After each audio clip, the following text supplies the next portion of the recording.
Salatullah, salamullah. Alhamdulillah, wassalatu wassalamu ala rasulillah wa ala alihi wa sahbihi wa mawalah wa la hawla wa la quwwata illa billahi wa ba'du. Alhamdulillah, segala puja dan puji hanya milik Allah subhanahu wa ta'ala. Salawat dan juga salam kita hadiahkan kepada Rasul kita Nabi besar Muhammad sallallahu alaihi wa ala alihi wasallam. Pembahasan di malam hari ini kita akan membahas tentang beberapa amalan syaitan yang dilakukan manusia. Ma'asyiral muslimin wal muslimat rahimani wa rahimakumullah. Kita tahu bahwa peperangan antara syaitan dan Bani Adam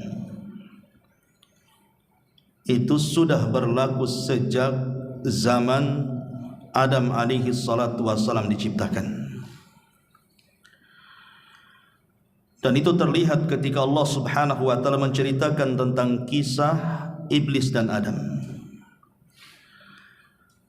Ketika Allah subhanahu wa ta'ala memerintahkan seluruh malaikat untuk sujud, maka semua malaikat sujud kecuali Iblis, enggan dan sombong dan termasuk makhluk yang kafir kepada Allah azza wa jalla.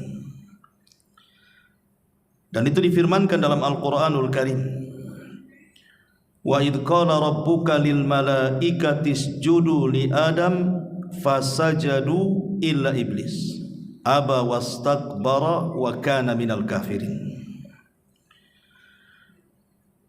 Dan ketika kami katakan kepada para malaikat, sujudlah kalian kepada Adam, semua malaikat sujud. Tentu yang dimaksud sujud di sini adalah sujud penghormatan, bukan sujud ibadah. Karena sujud ibadah tidak boleh diberikan kecuali kepada Allah. Kecuali iblis, dia enggan sujud, maka Allah katakan aba wastakbara wa kana minal kafirin. Iblis pun enggan, kemudian sombong dan termasuk makhluk yang kufur. Lah sejak peristiwa ini, maka tertanamlah permusuhan iblis kepada Adam. Karena Allah subhanahu wa ta'ala akhirnya mengutuk iblis dan mengeluarkan dari sorga. Maka akhirnya iblis pun bersumpah di hadapan Allah, fabi izzatika la ughwiyannahum ajmain illa ibadaka minhumul mukhlasin. Demi kemuliaanmu ya Rabb, sungguh aku akan sesatkan mereka Bani Adam semuanya, kecuali hamba-hambamu yang ikhlas.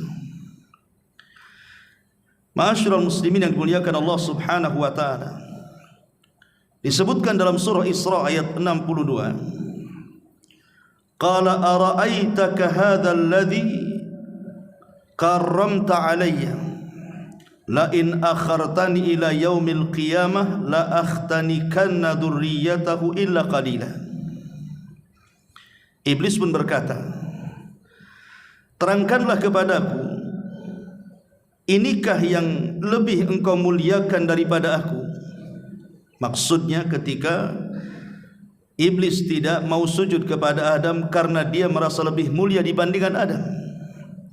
Kemudian iblis mengatakan, sekiranya engkau memberi waktu kepadaku sampai hari kiamat, pasti aku akan sesatkan seluruh keturunan Adam kecuali sebagian kecil dari mereka.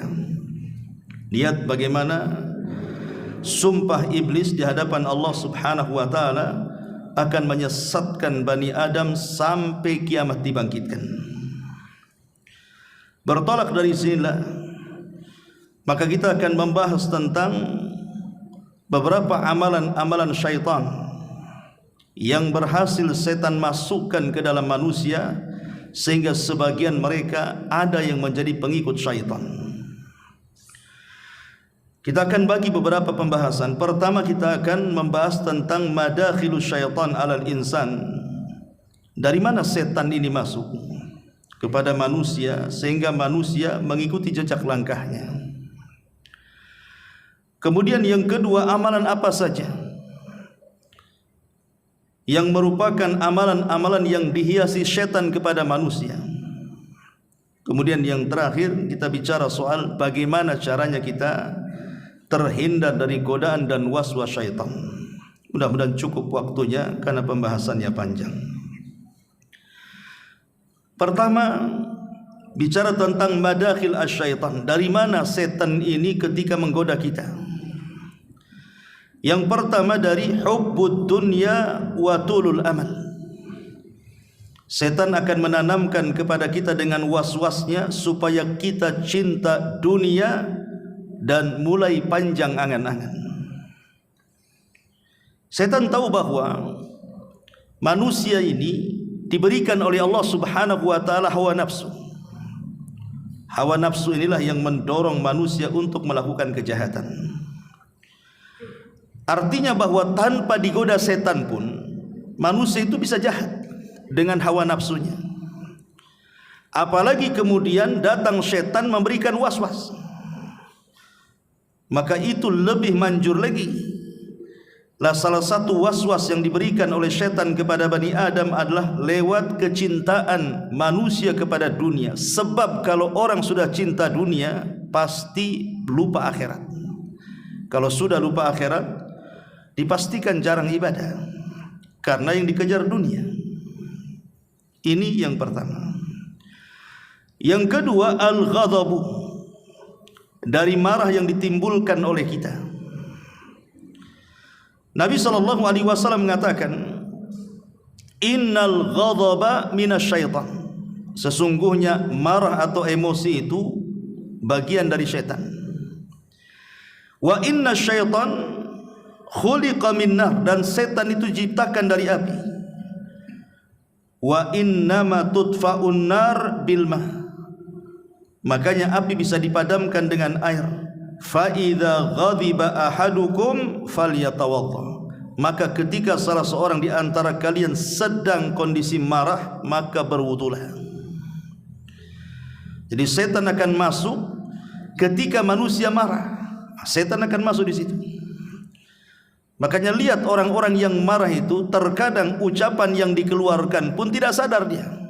Dia akan mengeluarkan ucapan apapun yang dia ucapkan di situ. Terkadang binatang-binatang keluar, terkadang kalimat-kalimat kotor keluar, namanya orang lagi marah. Lah, yang seperti itu ditimbulkan dari setan.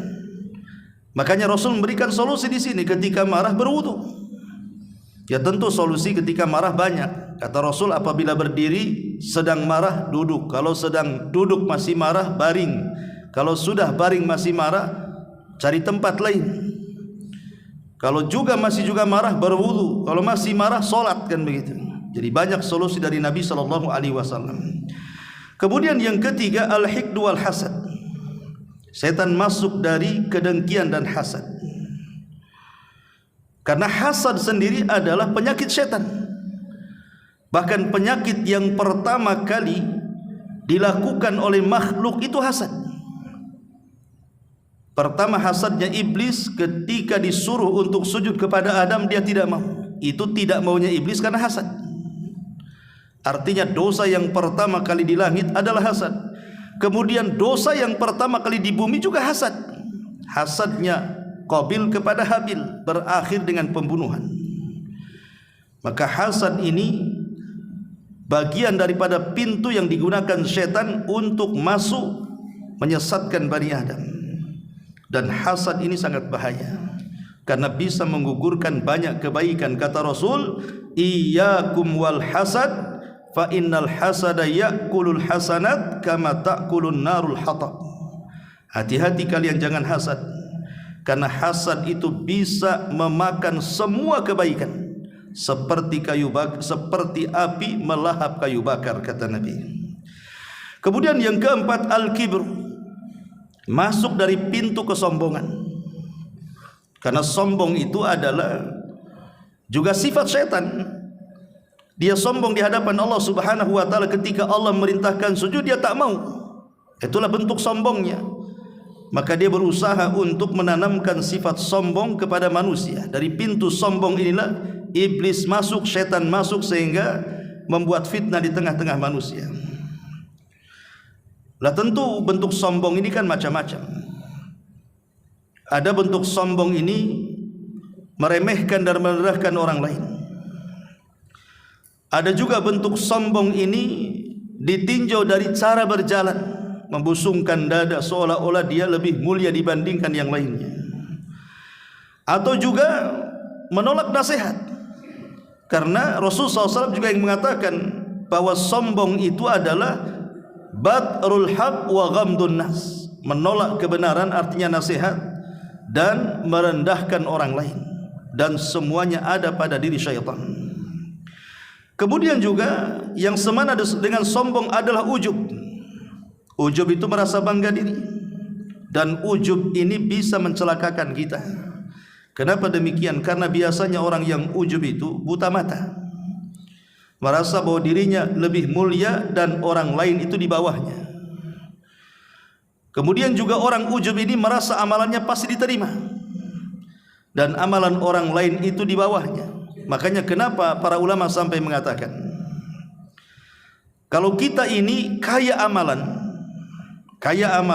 banyak beramal soleh, tapi ada ujubnya, itu tidak lebih baik daripada orang yang melakukan maksiat tapi dia takut dengan dosanya. Sampai ulama mengatakan seperti itu. Atau kita balik, orang yang bermaksiat kepada Allah Azza wa Jalla tapi takut dengan dosa yang dilakukannya, itu lebih baik dibandingkan orang yang tidak pernah bermaksiat dan beramal saleh tapi ada ujub di hatinya. Karena ujub ini bisa membatalkan semua amal. Ini yang kelima. Kemudian yang keenam, ar-riya, masuk daripada pintu riya. Karena riya inilah yang membatalkan amalan yang dilakukannya, dan syaitan sangat senang kalau ada orang yang tidak ikhlas. Karena itulah target daripada iblis ketika dia bersumpah di hadapan Allah, la ughwiyannahum ajmain illa ibadaka minhumul mukhlasin. Aku akan sesatkan semua anak turunan Adam kecuali orang-orang yang ikhlas. Dan orang riya itu tidak ikhlas. Makanya kemudian setan masuk dari jalur riya ini. Kemudian juga setan masuk dari jalur al-bukhlu wasyuhu. Al-bukhlu wasyuhu, kebakhilan dan kekikiran. Makanya ada Al-Quran dalam surah Al-Baqarah itu 268. Bagaimana setan itu akan mendekati orang yang punya niat untuk bersedekah.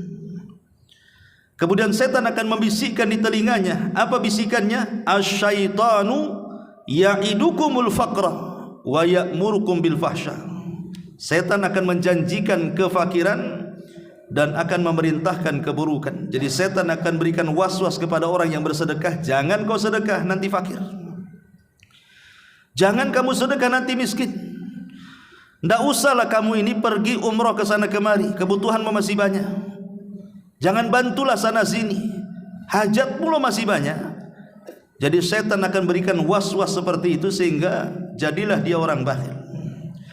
Kemudian yang nomor 7, an-nadhratu fil haram, memandang kepada yang diharamkan Allah Azza wa Jalla. Seperti memandang aurat yang bukan dari lawan jenis kita dan dia bukan mahram kita. Maka disebutkan dalam sebuah athar dari Ali radhiyallahu an, di mana Nabi SAW berwasiat kepada Ali, an-nadhratu sahmun masmumun min sihami iblis. Ingat bahwa pandangan yang ditujukan kepada haram adalah racun dari panah-panah beracun iblis. Man tarakaha makhafatallah badalahu Allahu imanan yajidu halawatahu fi qalbihi. Barang siapa yang berusaha meninggalkan perkara itu, maka Allah akan ganti dengan keimanan dan dia akan merasakan manisnya iman. Jadi orang yang senantiasa menjaga matanya, tidak memandang yang diharamkan Allah Azza wa Jalla, Allah ganti dengan keimanan. Kemudian yang nomor 8, ihtiqarudz dzunub. Setan akan masuk bagaimana caranya orang ini memudah-mudahkan atau meremeh-remehkan sebuah dosa. Karena setan itu suka dengan dosa. Jadi kalau ada orang yang meremeh-remehkan dengan dosa, ini kan dosa kecil saja. Saya kan zina baru berapa kali saja. Ini kan saya masih ibadah kok, masih ini, masih itu, tapi juga melakukan dosa. Maka ini termasuk madakhilus syaitan. Makanya Rasul mengatakan iyyakum wa muhaqqaratidz dzunub. Hati-hati jangan meremehkan sebuah dosa. Fa innahunna yajtami'na 'alal mar'i hatta yuhlikahu. Karena kalau dosa itu diremehkan kemudian dia kumpul-kumpulkan dosanya, kata Nabi bisa saja menghancurkan kehidupannya. Kemudian yang nomor 9, al-qunut min rahmatillah. Setan akan datang kepada kita supaya dibuatnya kita putus asa dari rahmat Allah. Karena ada orang yang merasa putus asa dari rahmat Allah Azza wa Jalla. Mungkin dosanya sudah kebanyakan, dosanya sudah banyak, sudah besar, sehingga dia berpikir kalau saya bertobat, mana mungkin Allah akan menerima dosa saya. Akhirnya kemudian setan datang di situ. Jadilah dia orang yang paling putus asa dari rahmat Allah Azza wa Jalla. Ingat, putus asa dari rahmat Allah dosanya lebih besar dibandingkan dosa yang dilakukannya. Kenapa? Karena putus asa itulah yang menghalangi dia bertobat kepada Allah Azza wa Jalla. Kemudian yang nomor 10, asyab'u. Masuk dalam badan manusia yang suka makan sampai kekenyangan. Setan berikan waswas supaya makan sakenyang-kenyangnya kalau bisa. Karena biasanya orang yang sudah makan kenyang, biasanya dia akan malas. Kalau sudah malas, maka dimalaskan yang lainnya, termasuk juga ibadah kepada Allah Azza wa Jalla, dan diberikan kantuk kemudian tidur. Kemudian juga yang nomor 11, al-ajalatu. Masuk dari al-ajalah, tergesa-gesa. Dalam setiap perkara tidak mikir dulu maslahat dan mafsadahnya apa, main bergerak saja. Ini tergesa-gesa itu dari setan. Termasuk juga yang nomor 12, al-israfu wa tabdzir. Israf dan tabdzir. Israf itu artinya membelanjakan harta tapi berlebihan, walaupun perkara itu halal. Tapi kalau tabdzir ini membelanjakan kepada yang diharamkan walaupun yang dibelanjakannya tidak banyak. Itulah bedanya israf dengan tabdzir.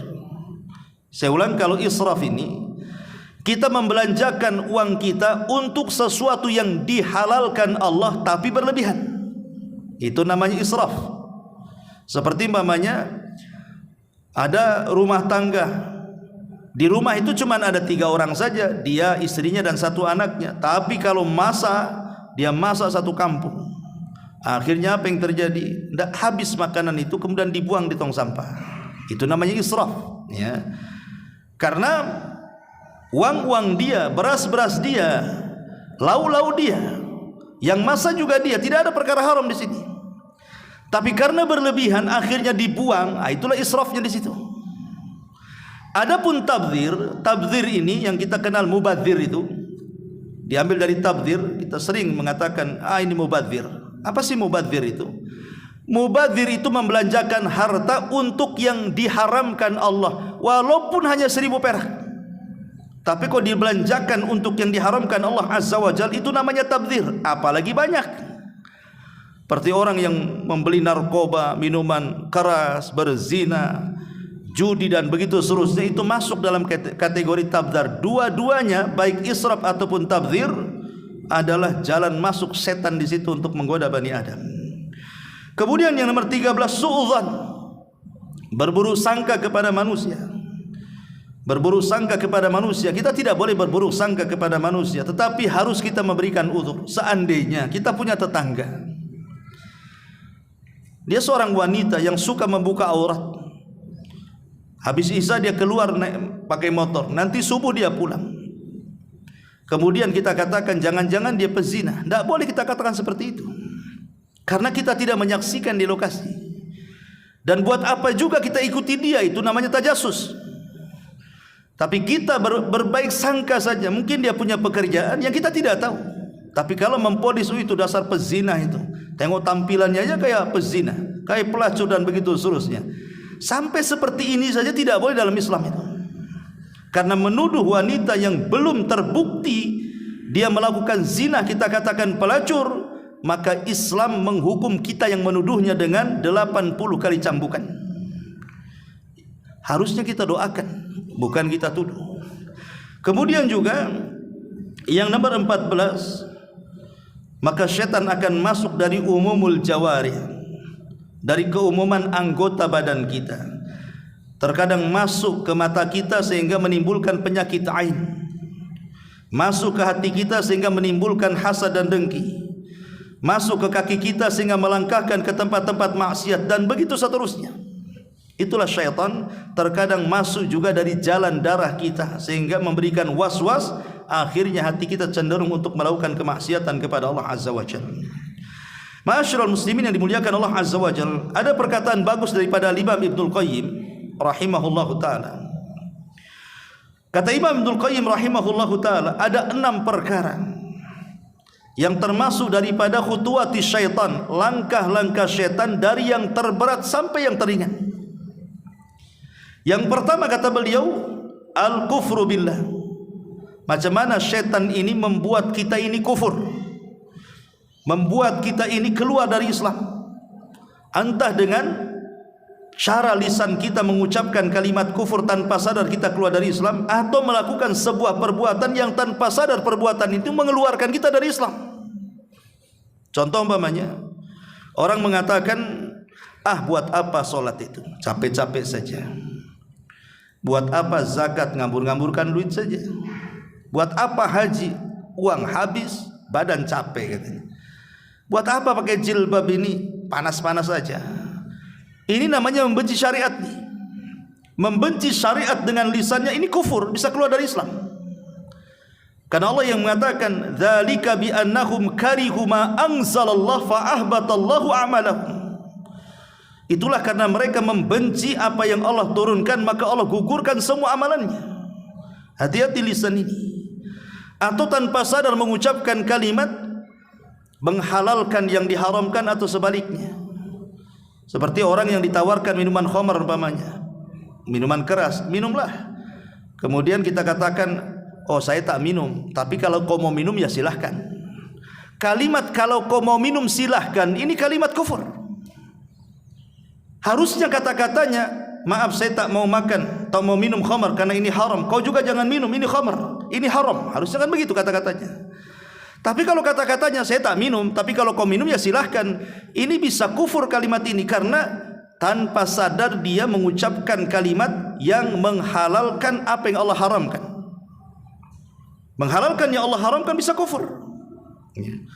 Jadi itu juga kalimat-kalimat yang terkadang tanpa sadar. Atau umpamanya ada sebagian orang mengatakan, kita ini merdeka, boleh agama apa saja terserah. Ngapain dipaksa-paksa harus Islam? Silahkan mau Yahudi silahkan, Nasrani silahkan, kita ini merdeka sesuai dengan keyakinan kita. Tidak boleh. Inna dina indallahil Islam. Agama yang paling diridhoi itu hanya Islam. Waman yabtagi ghairal islami dinan falan yuqbala minhu wa huwa fil akhirati minal khasirin. Siapapun yang mencari agama selain Islam tidak akan diterima, bahkan di akhirat dia termasuk orang yang rugi. Cemana kemudian dikatakan kita ini merdeka milih agama? Itulah pemahaman yang digaung-gaungkan oleh orang-orang liberal. Itu kekufuran, itu tidak boleh. Jadi kata Imam Ibnul Qayyim, terkadang manusia itu dibuat bagaimana caranya dia kufur, keluar dari Islam tanpa sadar. Atau kalau tidak bisa, kata dia, an yuqi'ahu fil bid'ati. Kalau tidak bisa dikufurkan, maka tingkatan yang kedua adalah diusahakan bagaimana dia melakukan sebuah bid'ah, hal yang tidak pernah diajarkan Rasul, dibuat oleh kita. Caranya seperti itu. Membuat hal-hal yang tidak pernah diajarkan Nabi SAW, kemudian kita buat. Maka Nabi SAW mengatakan, iyyakum wa muhdatsatil umur. Hati-hati dari perkara-perkara yang baru.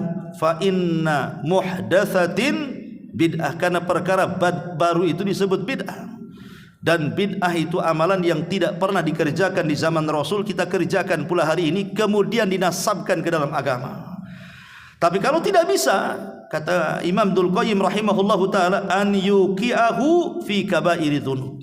Cemana orang ini karena dibuat syirik tak bisa, dibuat bid'ah tak bisa, dibuat dia melakukan dosa besar, dibuat dia berzina, dibuat dia minum khamar, dibuat dia judi, dibuat dia ghibah, dan begitu seterusnya. Tapi kalau tidak bisa juga imannya kokoh, maka yang keempat, an yuqi'ahu fi saghairi dzunub, dibuatnya dia melakukan dosa-dosa kecil, memandang aurat ya yang bukan mahramnya. Dan ini banyak dengan adanya medsos ini kan, hari-hari kita pandang aurat tuh. Memang kita tidak memandang di jalan-jalan di mall, tapi ada di handphone semua. Tapi kalau juga dia tidak bisa digoda untuk melakukan dosa kecil, maka yang kelima, at-tausi'atu fil mubahat, dibuatnya sibuk dengan perkara-perkara mubah, main bola sampai keasikan, akhirnya lewat waktu sholat, ngobrol lama-lama, akhirnya lupa ibadah. Memang ngobrol kan mubah, tapi kalau keasikan akhirnya kemudian lewat waktu sholat, jadi haram tuh hukumnya. Dibuatnya perkara-perkara mubah itu dilama-lamainnya tuh. Kalau tidak bisa juga, maka yang keenam, an yushghilahu bil mafdul anil fadil, sengaja dilupakan dari ibadah yang utama, diambilnya pula yang tidak utama. Seperti banyak orang-orang yang kemudian meninggalkan sesuatu yang utama, tapi yang tidak utama dia lakukan. Ada orang yang tidak puasa, tidak sholat wajib, tapi dia puasa Ramadan pula. Kan aneh itu. Sholat tidak, tapi puasa iya. Padahal yang menentukan diterima puasa itu sholat wajib itu, kan begitu. Faman saluhat sholatuhu saluha sairu amali. Kalau sholatnya baik, semua amal dianggap baik. Lah yang utama itu sholatnya, kenapa sibuk puasanya? Nah, dibuat kayak gitu oleh setan itu. Cari yang tidak utama, kemudian ditinggalkan pula yang utama. Nah, ini diantaranya kata Imam Dzul Qayyim, inilah 6 langkah yang konkret yang dilakukan setan untuk menyesatkan Bani Adam. Ma'asyiral muslimin yang dimuliakan Allah Azza wa Jalla, di sini ada 50 amalan yang merupakan amalan-amalan yang setan menghiasi kepada manusia untuk melakukan dosa.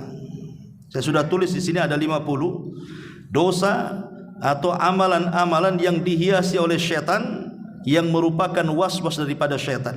Secara singkat, yang pertama, al-kufru wasyirku billah, kekufuran dan kesyirikan kepada Allah Azza wa Jalla. Kufur dan syirik ini amal setan yang dihiasi. Makanya ketika contoh saja orang datang ke dukun, dukun ini difirmankan dalam Al-Quran, kemana setan itu turun, kata Allah, tanazzalu ala kulli afakin athim. Setan itu turun kepada setiap orang yang melakukan kedustaan dan melakukan dosa. Sebagian ahli tafsir mengatakan, ketika setan turun kepada ala kulli afak, artinya afak di sini adalah para dukun, paranormal, bomo-bomo dan yang semacamnya. Lah setan itu menghiasi mereka. Terkadang menghabarkan satu berita kebenaran, tapi dicampur adukan 99 kedustaan. Makanya kalau ada dukun meramal kok benar, itu namanya kebetulan. Karena 99 ramalan yang lainnya tidak terbukti. Cuman kadang-kadang yang diviralkan, yang terbuktinya, yang 99% yang tidak terbukti itu tak diviralkan pula sama dia. Akhirnya manusia percaya, kan begitu. Nah, ini yang harus dipahami, bahwa ini contoh kekufuran dan kesyirikan, kan. Orang datang ke dukun, orang datang ke paranormal, kadang-kadang percaya kepada klinik, tangkal, jimat dan yang semacamnya. Semua adalah amalan yang dihiasi setan. Yang kedua, ar-riddatu anil iman wal intikas anil hidayah. Murtad dari keimanan dan berbalik dari hidayah. Ada orang-orang itu subhanallah, Allah subhanahu wa ta'ala pada awalnya memberikan hidayah kepada dia, salatnya rajin, Islamnya kuat gitu. Tapi dengan berjalannya waktu, lama-lama kemudian mulai meninggalkan salat, lama-lama tidak pernah hadir di majelis taklim. Belakangan terakhir murtad pula dia. Ada orang yang seperti itu, ya. Karena bagaimanapun ada satu kisah dalam Al-Quran itu namanya kisah Bal'am ibn Ba'urah. Bal'am ibn Ba'urah itu seorang ulama. Itu bukan orang biasa, ulamanya Bani Israel. Semua manusia kalau minta fatwa datang kepada Bal'am ibn Ba'urah. Tapi ketika kemudian dia ditawarkan dunia oleh kelompok Amalikoh itu, supaya dia mendoakan keburukan kepada Nabi Musa dan para pengikutnya, awalnya tak mau dan marah. Bagaimana mungkin aku mendoakan kepada seorang Nabi dengan keburukan, katanya. Aku tak mau. Tapi karena hari-hari kemudian diberikan, diiming-imingi dengan jabatan dan juga kekayaan, lama-lama futur dia. Mau pula dia mendoakan keburukan kepada Musa dan Bani Israel. Akhirnya kemudian Bal'am pun melakukan hal yang tidak pernah dilakukan siapapun, melakukan kemaksiatan besar. Dia keluar dari agama dia. Akhirnya dia mati dalam posisi murtad. Sehingga Allah Subhanahu wa taala firmankan tentang kisah Bal'am ibn Ba'urah dalam Al-Quran. Dan banyak kisah-kisah orang murtad itu yang tadinya istiqomah, belakangan kemudian murtad. Dan itu adalah amalan syaitan. Kemudian yang nomor 3, amalus sihri au ta'allumuhu, belajar sihir ataupun mengajarkan sihir kepada orang lain. Dan itu difirmankan dalam Al-Quran, wattaba'u ma tatlus syayatin ala mulki Sulaiman wa ma kafara Sulaimanu walakinna syayatina kafaru yu'allimuna an-nasa sihra. Dan mereka mengikuti apa yang dibacakan setan pada zaman kerajaan Sulaiman. Sulaiman tidak kafir, setan-setan itulah yang kafir. Mereka lah yang mengajarkan sihir. Karena begini ikhwatu fiddin, selepas Nabi Sulaiman meninggal dunia, maka kemudian setan ini datang kepada manusia untuk menggali situs yang berada di bawah singgasana kursi Sulaiman. Di situ ada kotak. Rupanya setelah digali, rupanya ada kotak isinya semua buku-buku sihir. Lah padahal buku-buku sihir ini dikumpulkan oleh Sulaiman pada zaman ketika dia berkuasa. Karena kan di zaman Sulaiman berkuasa itu banyak tukang sihir di mana-mana. Jadi Sulaiman hendak memberantas mereka. Akhirnya kemudian mengutus pasukannya untuk merampas seluruh buku-buku tukang sihir, kemudian diletakkan di bawah singgasananya. Kemudian mengancam kepada jin dan juga manusia, siapa yang mengambil buku-buku ini di bawah singgasanaku, kalau dia manusia kubunuh, kalau dia dari kalangan jin maka kukatakan pasti terbakar. Jadi di zaman Nabi Sulaiman tidak berani itu tukang-tukang sihir itu, karena Sulaiman sudah mengancam. Tapi semenjak Sulaiman meninggal dunia, rupanya dibongkar di bawah singgasananya banyak tuh buku-buku sihir. Orang-orang Yahudi mulai mereka memfitnah bahwa Sulaiman itu mampu menundukkan semuanya karena punya sihir yang sumbernya dari buku-buku itu. Maka Allah bantah di sini. Sulaiman itu tidak kafir, bukan tukang sihir. Yang kafir itu setan. Mereka lah yang mengajarkan sihir. Makanya orang-orang Yahudi sejak zaman dulu sampai hari ini menganggap Sulaiman itu tukang sihir. Tapi Islam mengatakan tidak, dia seorang nabi dan dia penegak tauhid. Ma'asyiral muslimin yang dimuliakan Allah Azza wa Jalla, maka amalan yang ketiga adalah amalus sihir. Kemudian yang keempat, taqdimul aqli wal hawa war ra'i ala syar'illahi wa ahkami.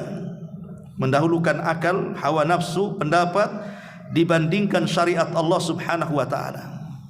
Karena ada orang yang berpikir kalau ada Quran dan sunnah bertentangan dengan akal, akal pula didahulukan, Quran sunnah pula dibuang. Itu akidah Mu'tazilah. Jadi kalau orang mengagung-agungkan akal dibandingkan wahyu, maka itu ketahuilah termasuk amalan syaitan. Karena syaitan itu ketika disuruh sujud kepada Adam, otaknya bermain, saya lebih baik daripada Adam. Berarti dia mendahulukan akalnya dibandingkan perintah Allah yang menyuruh dia untuk sujud.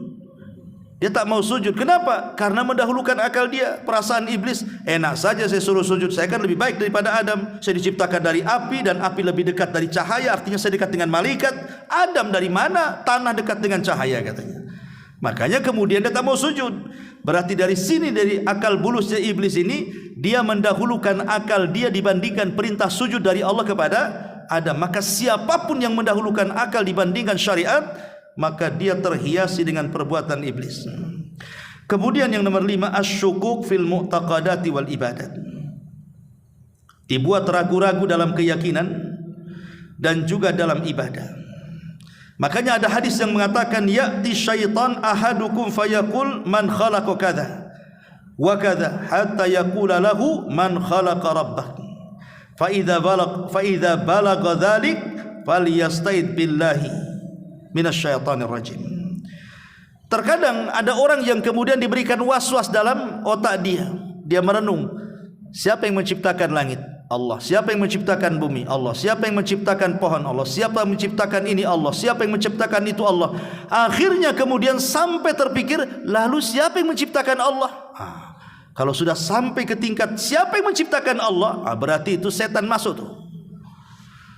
Ya, kan nanti ujung manusia itu nanti berpikir seperti itu kalau dia tidak ada iman tuh. Ya memang langit dan bumi yang menciptakan Allah. Pertanyaannya, yang menciptakan Allah siapa? Kalau sudah sampai otak kita ini berpikir siapa yang menciptakan Allah, maka kata Nabi SAW, faliyasta'id minasyaitan, berlindunglah kepada Allah, karena itu datang dari waswas syaitan. Kemudian juga yang nomor 6, at-tahakum ila taghut, berhukum dengan taghut. Ya. Maksudnya taghut di sini bisa dalam bentuk qanun, undang-undang yang menyelisih Al-Quran dan Sunnah. Undang-undang yang menyelisih Al-Quran dan Sunnah. Kalau ada orang yang mengatakan bahwa hukum Allah tidak lebih baik daripada hukum manusia, berarti dia telah berhukum dengan taghut. Dan itu yang dikehendaki syaitan. Dan bisa kufur dia, keluar dari Islam. Kalau dia menganggap bahwa hukum yang dibuat manusia lebih baik dibandingkan hukum yang dibuat Allah, kufur dia. Lain kalau seandainya, saya sih yakin Quran Sunnah itu lebih baik, tapi nampaknya kalau diterapkan di negara kita ini hukum-hukumnya belum pas, karena kita belum siap, makanya masih pakai hukum manusia. Maka ini tidak sampai kufur, ini fasik saja ya. Tapi kalau dia terang-terangan mengatakan bahwa tidak layak, Quran Sunnah tidak relevan lagi, apalagi kemudian hukum rajam ini sadis sekali ini, ini tidak baik, bagus hukum ini saja, ini lebih adil, menurut dia, kufur, keluar dari Islam dia. Itu at-tahakum ila taghut ya. Kemudian yang nomor 7, mufaraqatu ahli sunnati wal jamaah, keluar dari pemahaman ahli sunnah wal jamaah. Karena Rasul yang mengatakan, alaikum bil jamaati wa iyyakum wal furqati, fa inna syaitan ma'al wahid wa huwa ma'al itsnaini abad, wa man arada buhatal jannati falyalzamil jamaah. Wajib atas kalian berjamaah. Berjamaah di sini artinya ikut orang ramai pemerintah, ikut pemahaman pemerintah kita. Jangan sampai kita terpisah dari pemerintah, apalagi sampai kemudian memberontak. Karena memberontak dari pemerintah ini pemahaman khawarij, bukan pemahaman ahli sunnah wal jamaah. Karena kalau kita bersendirian, berpisah dari pemerintah, maka setan akan lebih dekat dengan dia, dan kalau seandainya dia bergabung dengan jamaah, setan akan lebih jauh dari dia. Begitu kata Nabi SAW. Ada juga yang memahami al-jamaah di sini, ya maksudnya pemahaman ahli sunnah wal jamaah, pemahaman yang sesuai dengan Al-Quran dan Sunnah, dan juga pemahaman salaful ummah. Kemudian yang nomor 8, al-istikbar an ta'atillahi azza wa jalla, sombong dari ketaatan kepada Allah azza wa jalla, merasa bahwa dia sudah banyak amalannya sehingga tak perlu lagi beramal, ataupun merasa bahwa Allah tidak dihajatkan lagi bagi kehidupan dia, dan dia menasabkan semuanya atas jasa dia, seperti yang dilakukan Qarun. Ini juga bagian daripada amalan yang dihiasi setan. Kemudian yang nomor 9, taghyiru khalqillah, merubah ciptaan-ciptaan Allah, dan ini paling banyak. Seperti wanita yang mencukur bulu halis, ini merubah ciptaan Allah. Allah sudah buat bagus-bagus lah itu, di atas mata ada halisnya, dikerok pula sama dia, diganti pula sama spidol. Ya kalau spidolnya permanen, tak permanen pula kena hujan, masalah. Kemudian juga ada orang yang mengikir gigi, giginya sudah bagus, tapi dikikir gitu ya. Kalau sekarang ini ada zaman behel, semua orang pakai behel. Untuk apa behel itu? Kalau wanita menggunakan behel untuk kecantikan, kecantikan untuk siapa? Makanya kenapa dilarang tidak boleh mengikir gigi itu? Kecuali kata para ulama, boleh seseorang itu merapatkan gigi, kemudian meluruskan gigi dengan behel dan yang semacamnya, kalau memang ada unsur kesehatan. Contoh umpamanya giginya renggang, kalau makan rupanya keluar pula dari renggang gigi itu entah satu nasi gitu kan, loncat dari situ. Nah, itu bukan begitu gigi manusia. Asal gigi manusia ya rapat, sehingga kalau dirapatkan nggak masalah. Atau ada penyakit-penyakit yang kata dokter harus dibegitukan giginya, nggak masalah. Tapi gigi sudah bagus-bagus, tidak ada masalah dengan gigi, sudah rapat, makan pun sudah tidak ada masalah. Kemudian dikikir gigi itu, ini bagian daripada merubah ciptaan Allah. Ataupun mentato, ya, mentato badan itu bagian daripada merubah ciptaan Allah. Kan hari ini kan banyak orang yang bertato itu. Setahu saya dulu orang yang bertato itu orang Cina, agamanya di luar Islam, terserah dia. Sekarang orang Melayu banyak pula yang bertato. Orang Cina sudah ngapus tatonya, dia nambah tato pula. Ini kadang-kadang aneh ya. Jadi ini juga salah satu daripada yang merubah ciptaan Allah. Termasuk juga menyambung rambut. Sekarang kan ada pakai wig, pakai apa gitu kan. Itu semua haram hukumnya dalam Islam, dan itu bagian daripada keberhasilan setan menggoda manusia. Karena Allah yang mengatakan dalam surah An-Nisa ayat 119 itu, la wala amurannahum fala yughayyiranna khalqallah. Maka iblis akan mengatakan, sungguh aku akan perintahkan mereka, maksudnya manusia, supaya mereka merubah-rubah ciptaan Allah Subhanahu wa taala. Nah, ini juga bagian daripada perbuatan syaitan. Kemudian yang nomor 10, al-khaufu war-ra'bu min awliyaihi minal mujrimin wal fasikina wal kafirin. Merasa takut dan juga merasa khawatir dari wali-wali syaitan, dari kalangan orang-orang yang berdosa, orang-orang fasik dan orang-orang kafir. Jadi setan bekerja sama dengan orang-orang jahat. Seperti orang-orang yang datang ke dukun kemudian ngancam kita, kusir kamu, besok tengok saja sebelum 3 hari mati kamu. Akhirnya kita merasa ketakutan ya. Ketika merasa ketakutan, akhirnya dia cari penangkal. Kau punya dukun, aku cari dukun lagi lah. Ayo kita perang dukun. Jadi akhirnya kan menakut-nakuti, atau lewat setan kita ditakut-takuti. Seperti umpamanya orang yang kita lihat kalau kurang iman, kurang ibadah itu kan ada orang-orang itu penakut. Kalau orang sudah penakut, biasanya sesuatu apapun yang dilihat dia pasti dikait-kaitkan dengan setan. Namanya di rumah lampu mati, tiba-tiba ada suara seng, padahal seng ini kena angin sebenarnya, tapi udah takut kita ini. Ada setan di seng katanya. Padahal seng itu, ataupun mungkin gorden yang goyang-goyang kena angin kan itu. Kemudian langsung ketakutan, kok gorden digoyang-goyang, ada apa ini? Nah. Ataupun mungkin ada suara angin yang sangat kencang, atau mungkin ada bayangan atau apa. Setan ini akan berusaha menakut-nakuti kita, ikhwan. Sebenarnya takut kepada setan bukan syirik, tapi masalahnya setelah itu kalau dia melakukan hal-hal yang diharamkan, itulah yang kemudian setan berhasil menakut-nakuti kita. Makanya kata Nabi SAW, idza nazala manzilan falyaqul a'udzu bikalimatillahi tammati min syarri ma khalaq. Kalau kita ini singgah di sebuah tempat dan di situ menakutkan, bacalah kata Rasul, a'udzu bikalimatillahi tammati min syarri ma khalaq. Aku berlindung kepada Allah dengan kalimat-kalimatmu yang sempurna, maksudnya Al-Quran, dari keburukan ciptaanmu yang kau ciptakan. Kalau kita membaca zikir seperti ini, apa kata Rasul? Lam yadurrahu hatta yartahil min manzilihi dzalika. Maka tidak akan madaratkan apapun yang dibuat waswas setan kepada kita. Ataupun kalau terlalu panjang lah, a'udzu bikalimatillahi tammati min syarri ma khalaq, saya enggak hafal Ustaz, lupa kadang-kadang.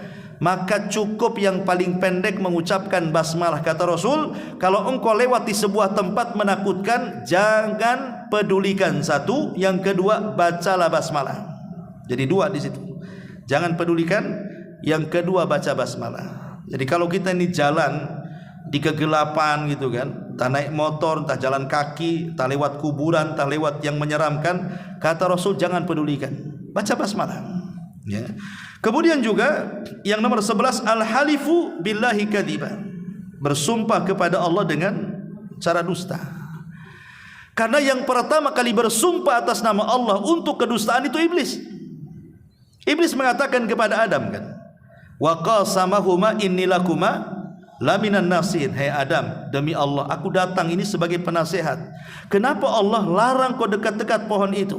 Illa an takuna malakaini aw takuna minal khalidin. Karena Allah tidak hendak engkau jadi malaikat atau engkau termasuk orang yang kekal di sorga. Oh gitu kata Adam. Percaya dia dengan sumpahnya iblis. Kenapa? Karena tidak mungkin iblis bersumpah di sorga, di alam para malaikat untuk sebuah kedustaan, karena belum ada sebelumnya.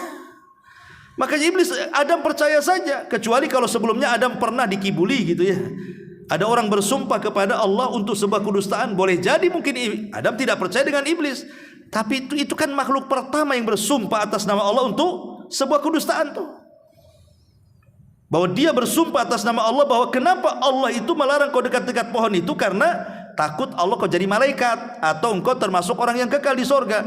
Kata Adam, enak juga ya, kalau saya tak makan nanti saya tak kekal pula di sini. Makanya dia makan tuh, termakan oleh sumpahnya iblis. Maka siapapun yang bersumpah atas nama Allah untuk sebuah kedustaan, berarti itulah sumpahnya iblis. Dan ini banyak di pasar-pasar itu. Orang yang sumpah-sumpah, wow demi Allah ini bagus, ini padahal tak bagus, ya kan? Oh demi Allah dari sana nggak dapat, padahal dapat. Oh demi Allah ini barang branded, padahal barang palsu, dan begitu seterusnya. Kemudian yang nomor 12, izharul batil fi suratil hasan, menampakkan sebuah kebatilan tapi dikemas dalam sebuah kebaikan. Dalam surah An-Naml Allah mengatakan dalam 24-nya, wa zayyana lahumus syaitanu a'malahum, maka setan akan menghiasi amalan-amalan mereka. Seperti apa? Seperti orang yang beribadah dibuatnya riya. Awalnya sih setan itu kan tidak melulu memerintahkan kita untuk berbuat maksiat, untuk memberikan was-was, zina sana, khamar sana, judi sana, gibah sana, dusta sana. Tidak melulu untuk memerintahkan sebuah keburukan setan. Terkadang setan itu menggoda dari kita itu, disuruhnya kita ibadah. Banyak-banyak kau sedekah situ sama setan tuh. Banyak-banyak kau sholat di situ. Tapi di balik itu setan memasukkan riya supaya kau nanti, apa kata orang kalau kau tak sedekah? Coba kau sedekah banyak, kata setan itu. Nanti orang-orang memuji kamu. Kamu ini seorang ahli sedekah. Yang satunya kau ini seorang ahli qari. Yang satunya mengatakan kau seorang mujahid. Setan akan membuat was-was seperti itu. Ya, ma'asyiral muslimin, ataupun perkara-perkara yang tidak pernah diperintahkan oleh Nabi, kemudian kita lakukan, kemudian kita katakan ini sunnah Nabi, tidak ada sunnahnya. Ini tauhid padahal syirik. Ya. Nah, ini juga termasuk juga amalan-amalan yang dihiasi setan. Kemudian yang nomor 13, al-jidalu bil batil wa bi ghairi hujjatin wa awil barahin. Berjidal, berdebat tapi tidak ada dalil. Hanya debat kusir saja, dia tidak punya dalil mempertahankan pembenaran dia, bukan kebenaran. Nah, ini juga bagian daripada setan menghiasi kehidupan dia. Karena Allah mengatakan dalam surah Al-An'am ayat 121, wa inna syayatin la yuhuna ila awliyaihim liyujadilukum. Sungguhnya syaitan akan mewahyukan kepada para walinya supaya mereka berdebat dengan kalian. Jadi debat yang tidak ada hujahnya, tidak ada dalilnya, menangeyelnya saja, maka itu bagian daripada syaitan menghiasi amal kita. Kemudian yang nomor 14, al-qawlu 'ala Allah bighairi ilmin. Mengucapkan sesuatu, dinasabkan atas nama Allah tapi tanpa ilmu. Seperti orang yang berdakwah, mengajak manusia tanpa ilmu. Akhirnya yang diajak dia sesat, menyesatkan manusia. Karena seperti itu, seperti contohlah yang sekarang lagi viral gitu ya, yang sudah saya bahas tentang siapa itu Mama Gufron gitu ya, yang makoli nggak jelas tuh, dinasabkan ini sabda Nabi katanya. Nabi bersabda, inna makoli rahmati, dan begitu seterusnya. Itu lafadznya begitu, bukan bahasa Arab, bahasa makoli kan. Coba antum cek tuh, hadis yang dibaca Mama Gufron itu dalam kitab-kitab induk. Kan ada Sahih Bukhari, Sahih Muslim, Abu Dawud, Tirmidzi, Ibnu Majah, Tabrani, macam-macam kan itu. Coba ada nggak lafad minama koli dalam kitab-kitab induk tuh? Nggak ada. Satu kitab pun tak ada. Hatta hadis maudhu pun tak ada. Tapi dia karang sendiri. Kemudian disampaikan kepada umat. Ini ini bagian daripada amal-amal syaitan, kawan. Ya, tidak benar. Alhamdulillah sekarang MUI bersuara. Kalau kemarin-kemarin MUI diam saja, sekarang sudah mulai bersuara ini, ya kan? Bahkan sudah ada pemanggilan lagi. Alhamdulillah. Memang enggak usah dibiarkan kayak gini nih. Negara kita ini aneh. Setiap ajaran sesat ada aja pengikutnya. Yang ngaku nabi cuma ada pengikutnya. Kemudian yang nomor 15, an-naumu an salatil fajri hina yusbihul insan. Tidur sehingga tidak melaksanakan salat fajar sampai pagi. Di dalam sebuah hadis Nabi SAW mengatakan, jadi Abdullah ibn Mas'ud radhiyallahu anhu mengatakan, disebutkan di sisi Nabi SAW, rajulun nama lailatan, ada seorang laki-laki tidur di malam hari, hatta asbah, sampai pagi lewat subuh. Maka Rasul mengatakan, dzaka rajulun bala syaitanu fi udhunaihi, itulah orang yang dikencingi kedua telinganya setan. Kalau ada orang yang kemudian bablas subuh, bangun jam 7, bangun jam 8, berarti dua telinganya penuh dengan kencing setan.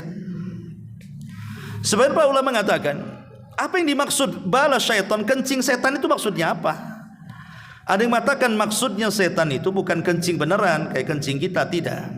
Maksudnya setan menyumpal di telinga kita ini supaya kita akhirnya menolak hidayah. Dibuatnya kita menolak hidayah, menolak panggilan Allah Azza wa Jalla. Ya. Ada juga yang mengatakan bahwa maksudnya ya secara hakikat memang setan itu mengencingi telinga kita sehingga kita tidak terdengar azan. Ada juga yang maksudnya setan hendak menghinakan kita. Dengan cara apa? Mengencingi kedua telinga kita. Setan hendak merendahkan kita, sementara kita ini lebih mulia dibandingkan iblis. Tapi ada orang-orang yang mau dihinakan dan mau terhina dengan syaitan dengan cara apa? Dia tak bangun subuh. Anehnya tak marah pula dia dikencingi setan tuh. Coba kalau saya yang kencingi, apa enggak ditabok saya itu? Tapi kalau setan yang mengencingi, kok tak ditabok pula setan itu? Malah nyantai aja, besok dikencingi lagi, besok dikencingi lagi, coba. Karena aneh di sini. Jadi orang yang kemudian lewat sholat fajar, hakikatnya maka dia dikuasai setan di sini. Termasuk yang nomor 16, adamu adaitis salati ma'a jama'atil muslimin. Jarang sholat berjamaah. Ini juga bagian daripada penghias daripada syaitan. Kemudian yang nomor 17, al-abathu fi sholati, main-main dalam sholat. Main-main dalam sholat. Ini juga termasuk setan menghiasi amalan dia. Kemudian juga musabaqatul imam, mendahului imam dalam sholat. Imam belum ruku sudah ruku, imam belum sujud kita pula sudah sujud duluan. Yang jadi imam siapa sebenarnya, ya? Maka ini juga termasuk daripada perbuatan setan, karena Rasul yang mengatakan, alladzi yahfadz wa yarfa qabla al-imam innama nasiyatuhu biyadi syaitan. Orang yang merendah dan meninggi sebelum imam, sesungguhnya tengkuknya dikuasai setan, kata Nabi. Bahkan sholatnya tidak sah, ya, harus diulang. Kemudian yang nomor 19, kasratul waswas fi shalah. Banyak waswas dalam sholat, takbir tak jadi-jadi, Allahu Akbar nggak jadi lagi, Allahu Akbar. Jadinya kalau imam sudah ruku baru mantap takbirnya, karena takut ketinggalan satu rakaat. Ini kan repot, ya. Apa yang membuat anda waswas, coba? Ya, kemudian yang nomor 20, al-mururu baina yadayil musalli idza kana yusalli li sutratihi. Jangan lewat di depan orang sholat. Kadang-kadang kita ini memudah-mudahkan lewat depan orang sholat itu. Kalau sholat jamaah nggak apa-apa. Ya, umpamanya sholat jamaah nih, antum di sop yang kedua atau sop yang ketiga, tiba-tiba batal kentut, keluar dari jamaah melewati orang yang sedang sholat, tidak ada masalah. Kenapa? Karena sutrohnya makmum itu sutrohnya imam. Asal jangan lewat depan imam aja. Tapi kalau dia sedang sholat sendiri, sholat sunnah, habis selesai sholat wajib, itu kan kadang-kadang banyak orang-orang awam yang tidak tahu sutroh. Kadang-kadang sholat menyebarkan di mana-mana. Ya kalau yang paham pasti dia cari tiang atau cari tembok, ya kan? atau cari orang yang duduk, kemudian dia jadikan orang yang duduk itu sutroh dia. Tapi banyak orang nggak paham di situ. Kadang-kadang sholat centang perenang di mana-mana kan. Lah kita ini jangan sampai lewat depan orang sholat. Cari, tunggu. Kalau memang bisa ditunggu dia sampai selesai baru lewat. Kalau bisa di belakangnya, di belakangnya. Tapi kalau tidak bisa, tunggu dia sampai selesai. Kecuali kalau ada hajat mendesak, kata para ulama, boleh kita melewati orang sholat, tapi diperkirakan 3 hasta. Satu hasta sebegini, satu ini satu hasta nih namanya ini. Nah, 3 ini kita perkirakan yang 3 hasta, 1, 2, 3, sebelah situ baru lewat. Gitu maksudnya. Kalaupun harus lewat, karena ada hal yang mendesak. Tapi kalau masih ada jalan lain, cari jalan lain. Jangan melewati orang sholat. Karena Nabi SAW mengatakan dalam sebuah hadis, kalau ada orang yang sholat, cegahlah dia. Kalau dia tidak mau juga dicegah, maka perangi dia, fa innahu syaitan, karena dia adalah setan, kata Nabi. Ya, maka ini pentingnya sutrah dalam salat. Kemudian juga yang nomor 21, wujudu farajin baina as-sufufis shalah. Ada tempat-tempat renggang dalam salat itu. Harusnya ketika kita ini salat, imam kan sudah, sebenarnya setiap imam pasti akan mengingatkan kita kan, sawu sufufakum, kata imam. Luruskan saf-saf kalian, rapatkan. Hampir saya dengar semua imam ngomong begitu itu. Makmumnya tak mau dengar, padahal imam sudah ngomong begitu. Luruskan saf kalian, rapatkan saf kalian. Setelah bersaf centang perenang itu, kadang-kadang ada terlalu jauh untuk satu orang padahal bisa tuh. Ya. Jadi harusnya dirapatkan saf ini. Karena kalau sampai tidak rapat, maka setan akan menerobos dari situ sehingga mengganggu imam, kata Nabi SAW. Kemudian juga yang nomor 22 masih dalam solat adalah al-iltifatu fi shalah. Suka nengok-nengok dalam solat, ini termasuk amal setan. Kata Nabi SAW, huwa ikhtilasun yakhtalisuhu syaitan min salatil abdi. Orang yang suka tolah-toleh nengok-nengok dalam solat itu, dia sedang dicuri kehusuannya oleh setan. Ulama mengatakan, kalau kita sedang berdiri, ada 2 pendapat. Pertama, arahkan wajah kita ke tempat sujud. Arahkan wajah kita ke tempat sujud. Ini pendapat Imam Syafi'i, Imam Ahmad dan Imam Malik. Tengok ke tempat sujud. Tapi ada juga yang mengatakan ke depan, dari pendapat Abu Hanifah. Ya, karena dimanapun arah berada, disitulah wajah Allah. Ya, jadi cuma 2, ke tempat sujud atau ke depan pandangan kita ketika sholat ini. Tapi ada orang sholat itu nengok sana. Kalau ada cicak kawin ditengok dia kadang-kadang. Ini orang ini sudah dicuri kehusuannya oleh syaitan. Maka fokus ketika sholat saat berdiri. Kemudian juga yang nomor 23, jam'ul mal min haramin wa infaquhu fi haram. Mengumpulkan harta dari jalan yang haram, diinfakkan pula dari jalan yang haram. Sering saya katakan bahwa orang yang mencari nafkah itu kan ada 4 kelompok ya. Pertama, orang yang mencarinya dengan cara yang halal, diinfakkannya pun dengan cara yang halal. Maka ini semulia-mulia manusia di hadapan Allah. Itulah amalan para nabi. Ya. Yang kedua, artinya ini yang pertama ini selamat dari pertanyaan. Karena kan pertanyaan di akhirat itu kan cuma 2 ya. Tentang harta itu, min aina iktasabahu wa fima anfaqahu, dari mana kau dapat, kemana kau belanjakan. 2 pertanyaan harta itu. Kalau dia mendapatkan dengan cara yang halal, selamat dari pertanyaan yang pertama. Kalau dia kemudian membelanjakan ke yang halal, selamat pula dari pertanyaan yang kedua. Selamat dia dari hisab tentang harta. Tapi ada orang yang kedua, dia cari dengan cara yang halal, tapi diinfakkannya pula ke yang haram.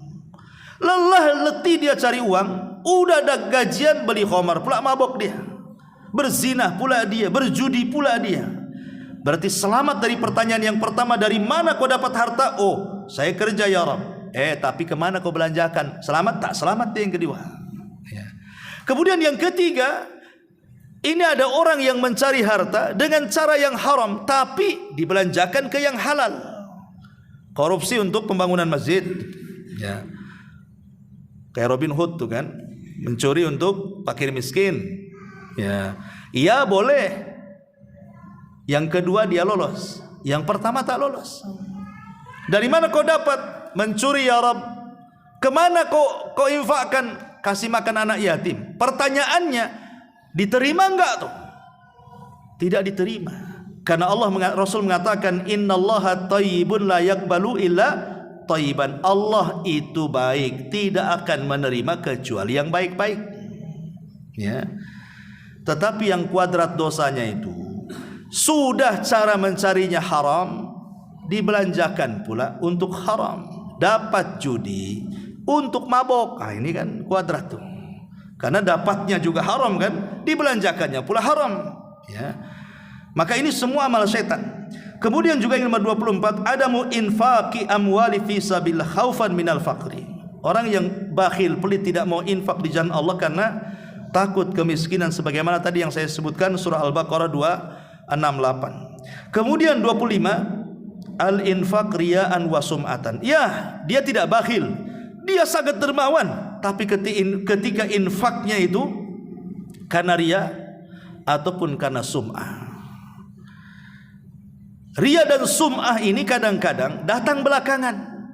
Makanya sering saya katakan, ada orang-orang itu awalnya ikhlas tapi terpancing jadi riya.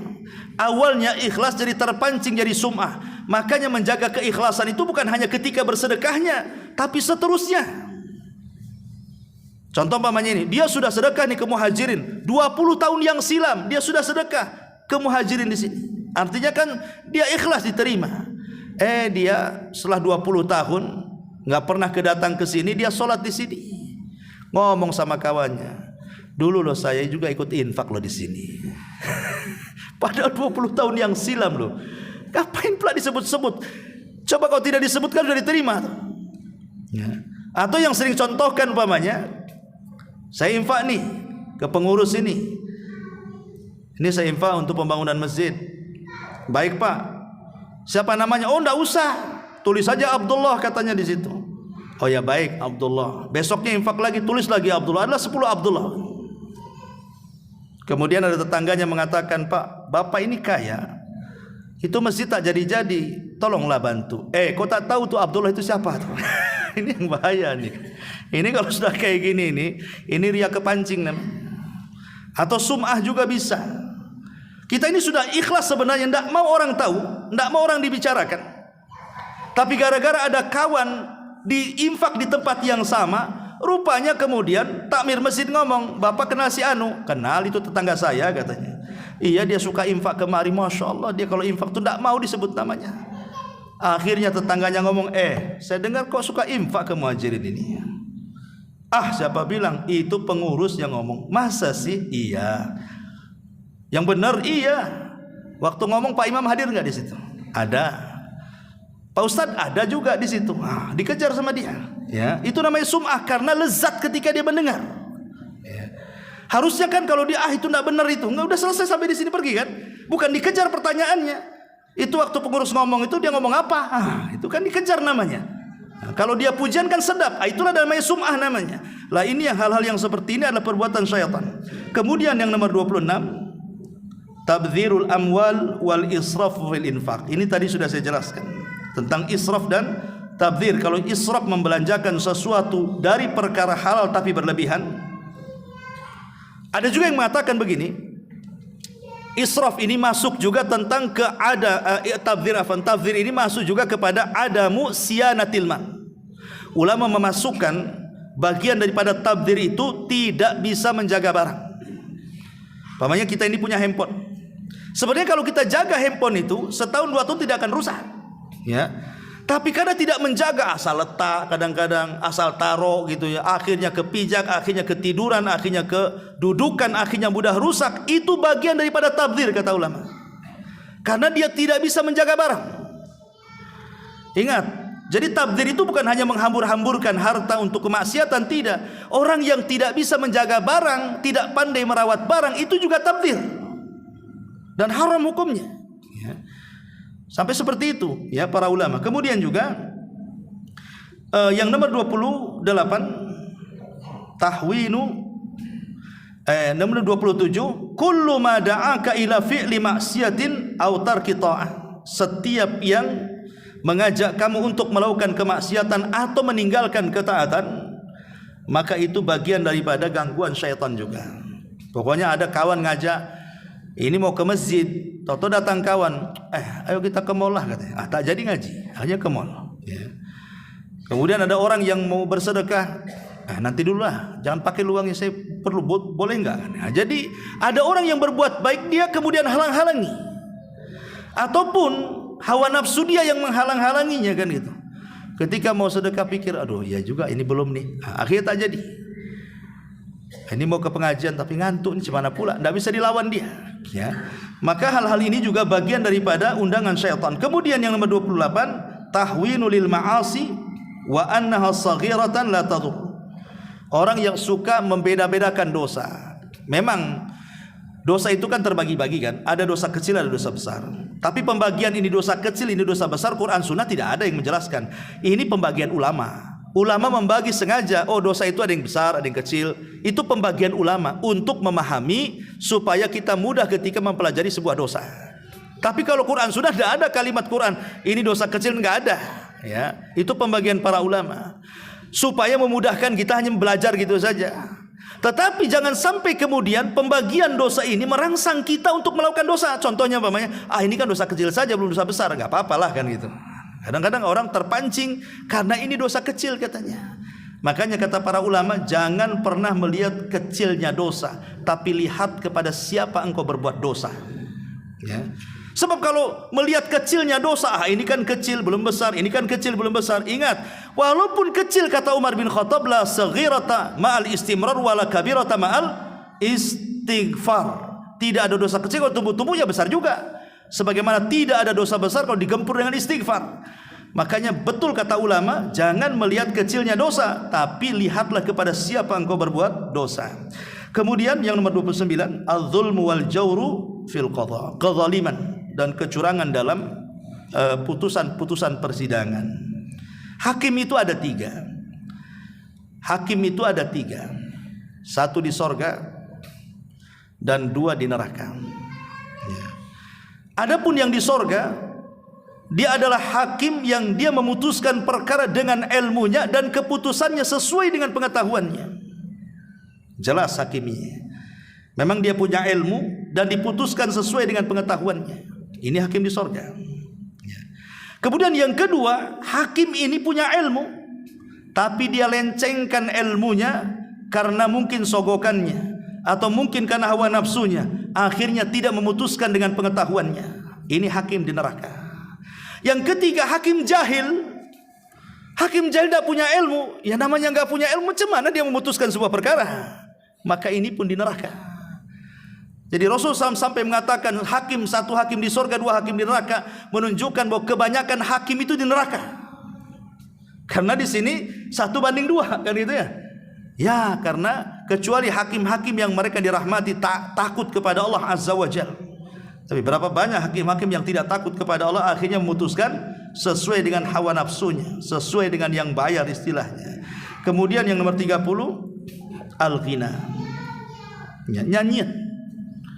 Nyanyian itu dari syaitan. Makanya Allah mengatakan wa minan nasi man yashtari lahwal hadis.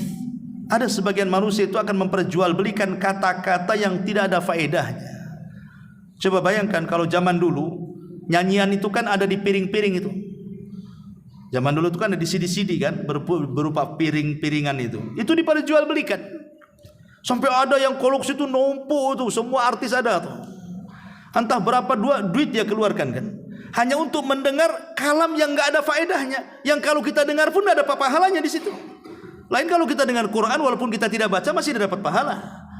Atau dengar orang yang berdakwah dalam piringan itu, walaupun kita ini tidak bisa berdakwah, dapatlah kita ilmu dia. Lah kalau nyanyian di situ ngapain? Oh ya Ustaz, ini saya bisa, bahkan ada orang yang bernyanyi kita bisa meneteskan air mata. Rupanya apa? Lagunya sama dengan kehidupan saya Ustaz. Ada orang bisa kayak gitu coba. Ketika dengar Quran tak ada satu tetes air mata dia keluar. Kan aneh gitu ya. Nah, ini juga itu sebenarnya gangguan dari setan. Dan ingat, Quran dengan lagu, dengan nyanyian itu tidak akan ketemu. Wallahi tidak akan ketemu. Yang namanya Quran dengan musik itu tidak akan ketemu. Orang kalau suka Quran dibencikan musik. Orang kalau suka musik pasti benci Quran. Yakin itu ya. Ma'asyiral muslimin yang dimuliakan Allah Azza wa Jalla. Ini yang nomor 31, al-khuruj minal baiti li maksiatillah. Keluar dari rumah dalam rangka bermaksiat kepada Allah. Saya teringat dengan kata-kata Buya Hamka bagus sekali. Jadi dia safar ke luar negeri. Negeri itu sebenarnya dikenal dengan tempat maksiat kepada Allah Azza wa Jalla. Tetapi kata Buya Hamka, selama aku berada di hotel situ, kata dia, dan aku jalan-jalan, nggak pernah aku dapati hal-hal yang sangat buruk, yang terbayang bahwa itu adalah negeri maksiat, pasti banyak pelacuran, pasti banyak ini. Nggak ada, kata dia. Nggak saya dapati. Kenapa rahasianya, kata Buya Hamka itu? Karena niat saya ke situ lillah. Tapi coba kalau niat saya ke situ untuk bermaksiat, pasti dapat. Orang kalau safar tujuannya maksiat pasti dapat. Kan dicari-cari itu, akan diantarkan sama setan sini. Saya kasih tahu kamu, itu tempat maksiat. Tapi kalau niat safarnya karena Allah, walaupun di situ mungkin ada dekat mungkin tempat lokalisasi, tempat judi, tempat apa, pasti Allah akan tutup soalnya nggak tahu di mana tempatnya. Makanya niat karena Allah ketika safar itu penting, supaya tidak ditunjukkan keburukan. Tapi kalau niatnya memang ada terbentik sedikit untuk maksiat, Allah tunjukkan tempat maksiat itu. Makanya ini juga bagian daripada gangguan setan. Kemudian juga yang nomor 32, at-tafarruq bil qulubi wal abdan. Orang berpecah belah. Ya, baik badannya tidak mau ketemu, hatinya apalagi saling menjauh. Maka perpecahan ini banyak terjadi antar pengurus masjid, antar pengurus yayasan, antar organisasi, macam-macam kan itu. Kadang-kadang nggak jelas masalahnya apa. Kadang-kadang orang menghajar itu kan ada waktunya, boleh 3 hari, lebih 3 hari tak boleh. Boleh kita ini tidak sapaan, boleh, cuma 3 hari. Lebih 3 hari kalau tidak sapaan, tidak memulai dengan salam, bisa berdosa kita. Seperti umpamanya kita bermasalah dengan istri kita, boleh, tidak ada masalah, tidak cakap, tidak ngomong dengan istri kita. Tapi jangan lebih dari 3 hari. Kalau lebih dari 3 hari antum sengaja tidak bicara, berdosa.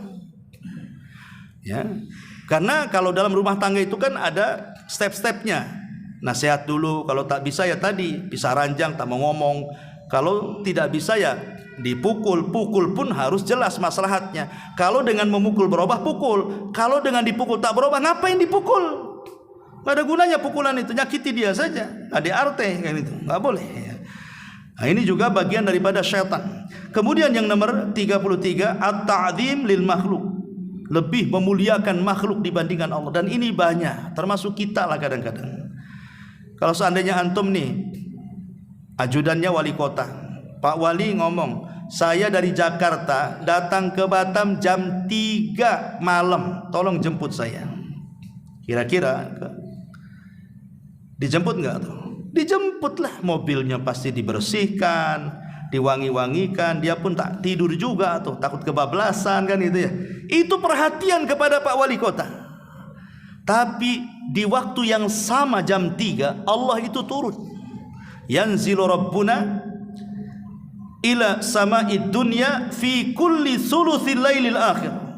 Allah itu turun ke langit dunia pada sepertiga malam akhir, dan itu setiap malam. Allah mengundang kita supaya bangun, berdoa Allah akan kabulkan, minta ampun Allah akan ampuni, mintalah sesuatu Allah kasih pemberian kita. Setiap malam kita disuruh bangun di sepertiga malam. Ya ndak bangun juga. Kalau jemput Pak Menteri ya pasti bangun saya. Lah mana lebih utama, Pak Menteri atau ke Allah? Ya Allah itu pencipta Pak Menteri. Nah kadang-kadang seperti itu.